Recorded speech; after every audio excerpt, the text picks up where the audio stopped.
Alright, so I'm starting this video a little later than I'd like to. Hopefully I will get this out on time, because this absolutely cannot go up on Monday this week, like my last few have.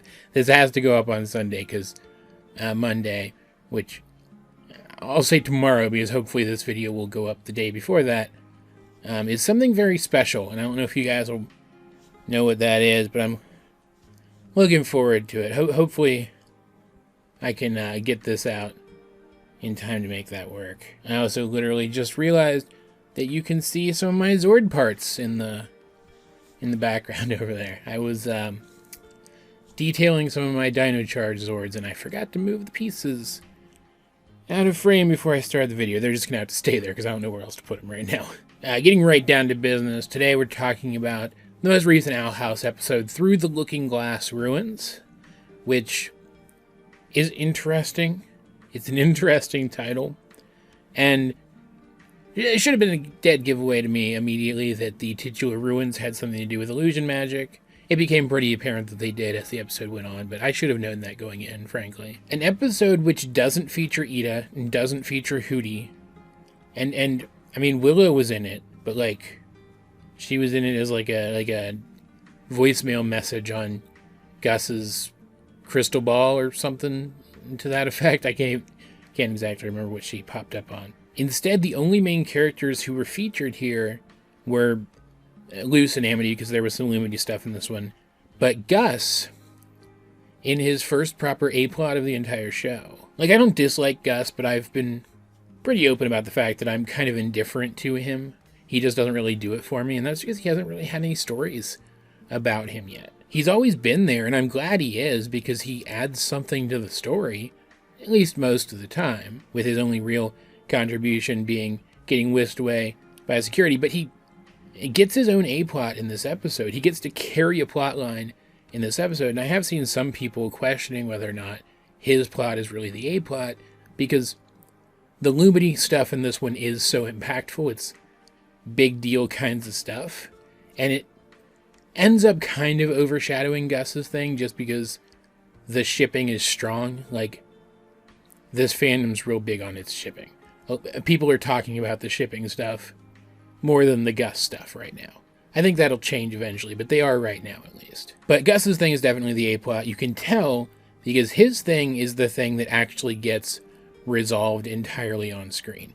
Each stage of the climax of his thing is shown to us, whereas a big chunk of the climax of Luce and Amity's thing, that being Luce going back to get Amity back her job at the library after Luce accidentally loses it for her, isn't actually shown. It's just alluded to, and we see some of the consequences of it. Like, that's not always how you can tell what is the A-plot of an episode and what is the B-plot of an episode, but usually it is. It's a pretty good rule of thumb to keep in mind. And seeing as how Gus's thing is the A-plot, let's talk about that first, because it was definitely interesting, and I definitely have a lot to say about it.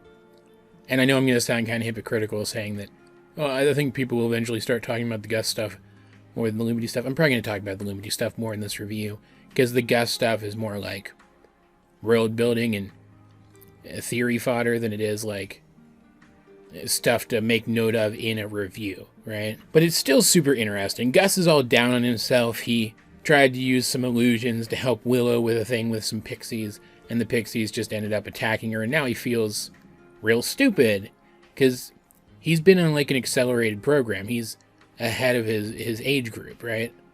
He's supposed to be some kind of prodigy, and he feels like lately he can't do anything right. It even reaches the point where, as much as he loves illusions, he's even about to switch to a different track and try something else, which actually leads to something pretty cool that I'll talk about in a second. And his emo fun time ends up intersecting with Luce's stuff for a while, just long enough to get his plotline going, when Luce shows up to borrow his library card so she can go see Amity to get Amity's help finding the journal belonging to that human who was mentioned last episode, and also to see Amity because she's crushing on Amity now, which is very adorable. But we'll get to that in a minute. And so that gets him out of the house, and he ends up, while he's out of the house, bumping into some kids from Hexside's rival Glandus, which, man, have we ever met anybody from Glandus? I know we've heard the name of the school several times, but I can't remember if we've actually ever met anybody from there previous to this. That Bartholomew kid from a pretty early season 1 episode. I can't even remember what the specific story of that one was. He was a Gus rival in that episode, though, wasn't he? Right? Like, that's how they specifically knew each other. They were kind of rivals. He originally went to Glandus, so technically, I guess we have met somebody from there. And the stuff we hear about Glandus in this episode definitely explains why Bartholomew acted the way he did in that episode, trying to assert himself over others by proving he was better and more knowledgeable about the thing than the people around him. It was the stuff about human-related stuff. He was pretending to know more about human-related stuff than Gus did, if you guys don't recall. Because it turns out that Glandus is a very might makes right kind of environment, and the other 3 Glandus kids who are with Bartholomew in this episode seem better. They seem like they have positive qualities, and like they just want to prove that they're not as weak as the other Glandus kids make them seem. Turns out, though, they're pretty much exactly like the people they've been disparaging through the entire episode. They actually want to become stronger, to assert themselves over those people, and they're kind of the worst is a generous way to describe them. Like, I still don't hate them. They're still interesting enough characters. The leader of the 3, whose name I do not remember, she in particular, I think, was the best character of the bunch. But they all had stuff going for them. I could see these characters coming back at some point later, and maybe even becoming friends with some of the main characters. Like, I can see that being a thing that this show does, especially considering what it's already done with Amity, right? But they want to venture into the woods and try to find these lost and dangerous Looking Glass ruins, because there are these things, these magic stones. I can't remember what they were called. I feel like I should remember what they were called. Oh, that's why. They were called Galder Stones. Galder Stones sounding like the Galder Amulet from Skyrim, a game that I am always thinking of, all of the time, even right now, which apparently make magic more potent. Any way that magic can interact with the world, these stones just make that easier to do. They punch up your spells. But they don't really work with illusion spells, since illusion spells aren't like they're not actually creating a thing. It's just an image of a thing. They don't actually interact with the world, which is a really unfortunate thing to finally confirm 100% in this episode, because earlier in the episode when we see that voice message, like video voice message from Willow, some of Gus's illusions are literally interacting with her directly in it. Like, rule of comedy, right? That was just there because it was funnier than them not interacting with her, but still, guys, seriously, come on. But Gus realizes that these ruins are not genuine ruins. They're a grave site of great illusionists, and that they shouldn't be stealing stones from a grave site, which, like, that's literally 90% of Skyrim. So now I kind of feel bad. See, always thinking it's Skyrim. But the Glandus kids, they just don't really care. And they get kind of violent, and it sucks. Like, especially after the monstrous guardian of the ruins shows up and tries to drive them off, only for Gus to try to counter it with an illusion of itself, causing the witch who cast the illusory monster to reveal himself and show camaraderie with Gus, proving to these Glandus kids that nobody's going to stop them from taking these things anyway. They can just do whatever they want at this point. They get really insufferable. And they're just very disparaging of illusionists in general, because illusionists can't actually do anything tangible. But Gus is able to defeat them. He's able to cast an illusion so real that it seems like the ruins themselves have come to life. That's where the bleeding statues from the Season 2 trailer come in, which, my one legitimate critique of this episode, it's not even a critique, it's like a personal complaint. It's a me thing, it's not an episode thing, right? I was really hoping that those statues really were bleeding. Like, the statues in the trailer, the bleeding statues in the trailer were of a real thing. It seemed like a dream sequence kind of thing, right? Or an illusion, which is what actually happened, but I was hoping it would turn out to be real. because it would be more examples of that weird fleshy magic, and it would relate it directly to the earth because statues are made of stone. But it's fine, whatever. It was a very cool sequence. Gus creates this super realistic illusion.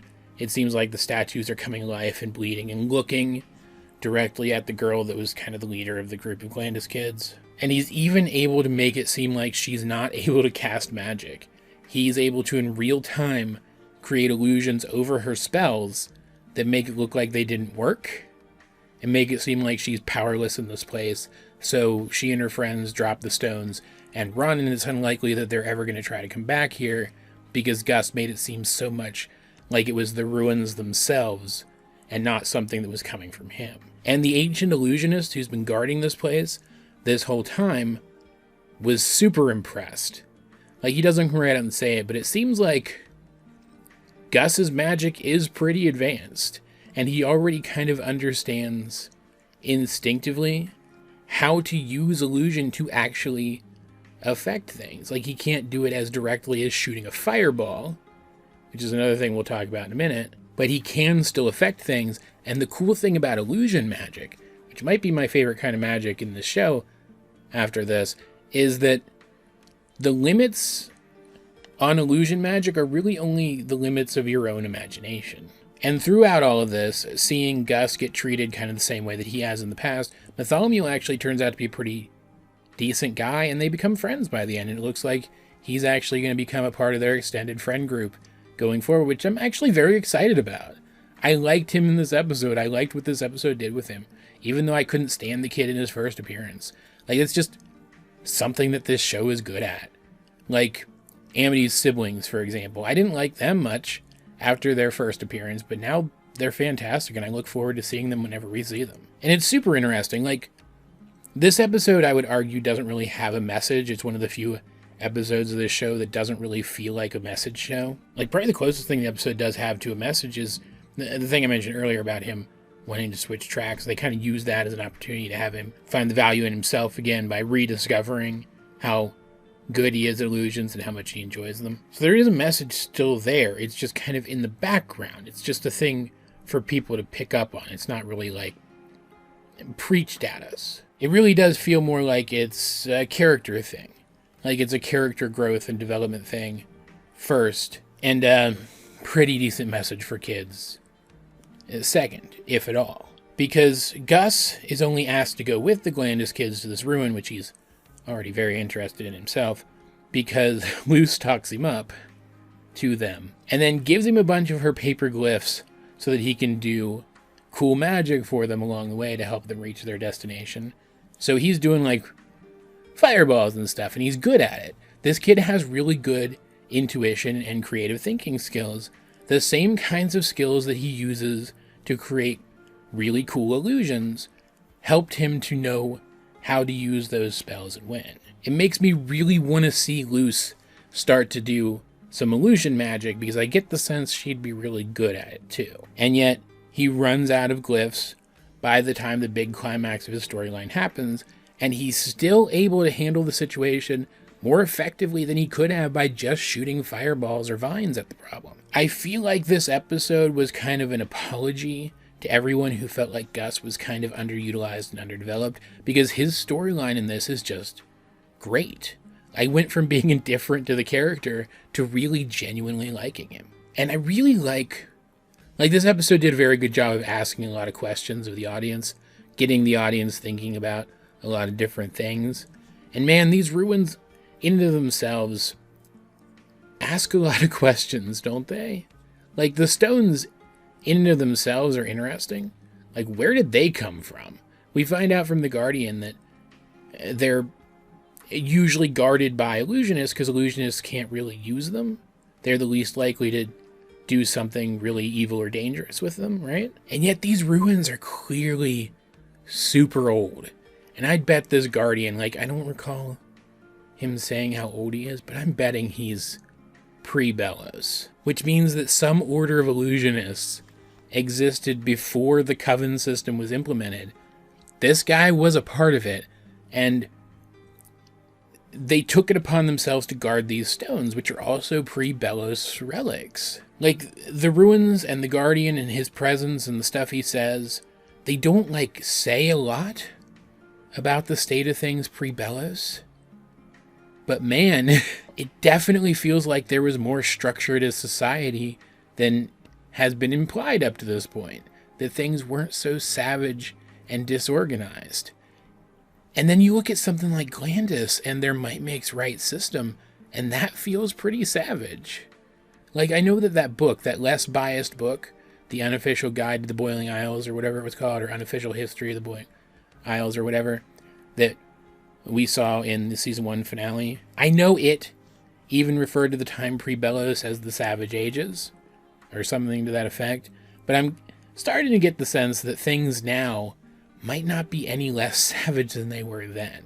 That it's all just Belos propaganda. Like, I feel like the show was kind of implying that to us up to this point, but I feel like the stuff in this, the background stuff in this, with the way Glandis is structured, and then the clear allusions to structure in those ruins, I think that was the show finally telling us that pretty definitively. And then Luce's plot, even though I do feel like Luce's B-plot in this episode was, first and foremost, Lumity stuff, I think it was here for Lumity stuff, also got us asking some questions, because she goes to the library to get that journal. And we get some more information about the other human.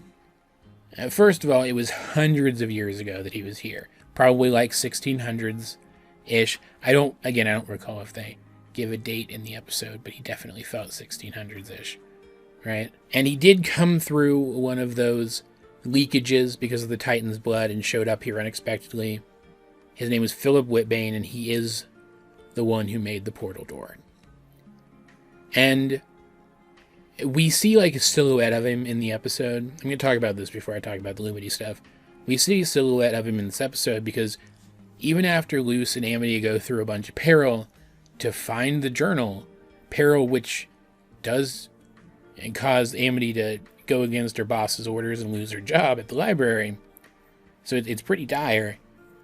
The journal was eaten by this cool little skeleton mouse thing, but it turns out that this particular species of demon, it can regurgitate any of the information that it's eaten in the form of images. So it's basically a projector of everything that was in that journal. So we see a silhouette of this guy, and he has long, kind of bushy-ish hair. And we were literally just shown that Belos has long hair. And it's weird. This guy, he doesn't call himself Belos. He doesn't sound like Belos, right? But the fact that he's connected to the portal door, that he created it, and now Belos seems to know how to repair it, or at the very least, get its power functioning in a different form again. I still feel like there's supposed to be some connection between this guy and Belos. I still think he could be Belos. In fact, I'm starting to think, I'm going to talk about this in more detail in my upcoming Belos background theory, which I'm going to have to completely rewrite after this episode. It's going to be loads of fun. Might actually have to delay it a week. I'm not sure yet. But I'm really starting to believe more in the Titan possession theory. Anyone who's in the theory space around the show should know what that is. That basically Belos isn't Belos, that he is literally the Titan trying to reassert itself through a powerful person, which would make the Titan the ultimate villain of this show, which is very counter to what I was thinking up to this point, but would definitely be a cool way to go with things. Because it's possible, like, the episode even has Philip say that he plans to try to harness the power of this world, or something to that effect. I'm thinking he might have learned how to channel the Titan's power, and through that, the Titan was able to kind of worm its way into his head. Like, there's definitely a possibility, and now it's changed him, and it's keeping him alive by having him absorb magic by devouring that juice from inside the talismans. But because he is so old now and his mind is kind of deteriorated, he doesn't know everything that Philip used to know, and therefore may not even know that this journal exists. Because otherwise, if this journal is about the creation of the portal, why wouldn't Belos have just sought out the journal and then recreated the portal rather than trying to find the physical one that already exists, right? But I still think it's an interesting possibility that this episode does ask us to consider in a kind of roundabout way. But at the very least, it does seem like my theory from the previous review is correct, that this other human is someone who Luce is going to get to know through a book, only to eventually find out something about their identity later that might change her perspective. Like, I definitely feel like that's the direction they're going with this. It's super cool. As is the B-plot itself, which, again, I mentioned it was Lumity stuff. And I've heard some people, like, if this is how you feel about the show, fine. I'm not going to, like, get on your case about it or anything. I just don't understand it personally.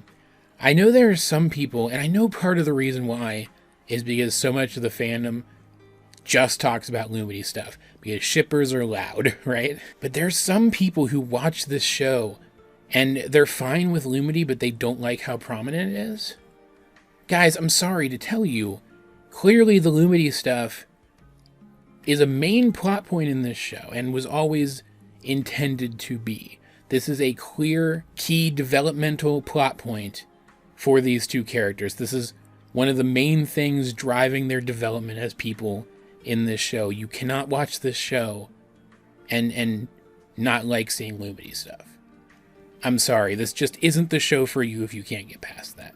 It's clear that this stuff was always going to be prominent. And frankly, I think they're doing a fantastic job of it. The progression of this relationship is so realistic and so interesting. Like, Luce asks for Amity's help in this. They need to go into the forbidden section of the library to find the information they need on Horcruxes. I mean, that journal that guy donated to the library all those years ago. And Amity knows she shouldn't be doing this. Her boss told her not to go in there. It's only for him. Like, there's really dangerous shit in there. But because it's Luce, she just does it. And Luce even says, at one point, we should probably turn back. I don't want you to get in trouble. It seems like we're going to get in trouble if we keep doing this. But at this point, Amity is pushing for it because Luce has suggested that if she can find a way back home, she'll take Amity and show her around Earth.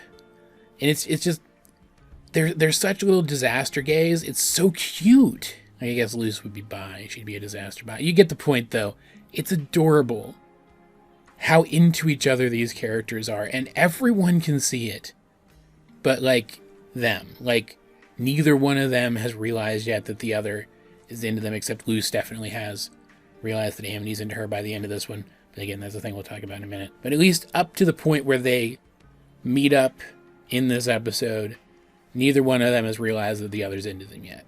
But Amity's siblings could tell. Gus, I'm 100% sure, knows. Willow definitely knows. Like, Ida probably doesn't, and Hootie probably doesn't, but just because, like, they don't spend as much time around these children as these children do each other, right? And it's very, very cute that the minute that Amity's siblings see that Luce is interested in her and realize that Luce is interested in her, they're just, like, poking at the two of them the whole rest of the episode. Like, and watching from afar to see if anything happens. They're total Lumity shippers, and it's adorable. And I absolutely adore the way that the characters describe their feelings in this. After Amity does lose her job, and they're standing outside the library, and Luce is crying because she accidentally did this horrible thing to this person she cares about, they describe it as wanting to do stupid things for each other, which is basically the two of them confessing their love right there on the doorstep of the public library, as all of us have at some point in our lives, I'm sure. And you can tell they're not sure what to think. Neither one of them has ever done this before. And Amity doesn't understand. She doesn't want to feel this way, but still likes it. She doesn't like that it's changing her as a person, and yet she kind of does because she's a better person now and people like her more.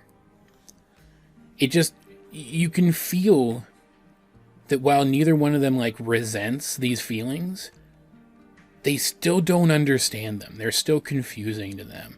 And what is more realistic than love being confusing? And at the end of the episode, after Luce has apparently gone through horrible trials to get Amity her job back all off screen so that it could just be a noodle incident joke, which is, the best kind of joke. When Amity just compulsively kisses her on the cheek and then runs off because why the hell did she do that? It's just, I've rarely seen a romantic relationship between young characters in anything that has been this well realized. And it's a same-sex relationship in a Disney show. Like, someone will inevitably ask me, either on Tumblr or Discord or here, why that matters. But representation matters, and considering how hesitant Disney has been to let representation into their shows, and how prominent Disney is overall, the fact that they're letting it in now is important. Also, Amity's new hair color looks good. All you guys are just mean. This episode was fantastic. Like, I've said this many times at this point in recent reviews, but I want to be absolutely 100% clear. Like, I was just talking to a friend over on Discord about this, like, yesterday or something. This show was always good. But much like Amphibia, a show which I still probably like a little more than this one, just because of personal taste kinds of stuff. But just like Amphibia, this show started out good. Its first season was good. Its second season so far has been practically perfect. I'm trying to think of a more, like, technically flawless season of television, like early season of television. I can't think of one. Every single episode this season so far has, from what I can tell, hit every single mark that it intended to, dead on. And that's all you can really ask for in a show that you already like, right? Like, I must sound like a complete idiot in these reviews lately, doing hardly anything but gushing about this show, much like I gushed about so many of the episodes of Amphibia's second season, because that show is fantastic too. But, like, what else can I do? I'm not going to sit here and make up things to complain about, because there's nothing for me to complain about. This episode was amazing. If for some reason you've watched this far into this video and you don't regularly watch The Owl House, go and do it. Like, I'm not even asking you at this point. I'm just telling you, go do it. Or else I'm sure I'm very intimidating. But straight up, between the relationship stuff, which is just super solid in general, and all of the lore and the way it drops its lore, the way that this show drops its lore just into the background of other things for us to pick up on, so perfectly, so flawlessly. Better even than, like, early Steven Universe did. I find myself thinking about new episodes of this show even past when the next episode is aired. Like, I'll be thinking back on more than one episode of this show at a time. Like, what else can I say about it? How else can I make it clear that I think this is one of the best shows that's ever been on television ever? I have no idea how to end this. Usually I try to come up with some kind of clever-ish one-sentence segue, but I can't think of one this time, so I'm just going to jump right into my outro. Guys, what did you think of this episode of The Owl House, if you have seen it? Let's get a discussion going in the comment section down below, and while you're down there, you might as well like the video, share it with anyone else you think would enjoy my content. Please, I'm really trying to get myself out there, seriously. Subscribe if you haven't. You can also check out the links to my various social medias, and all the ways you can help out the channel. Those will be in the video description. But either way, this has been AJ22, and I will talk to you guys later.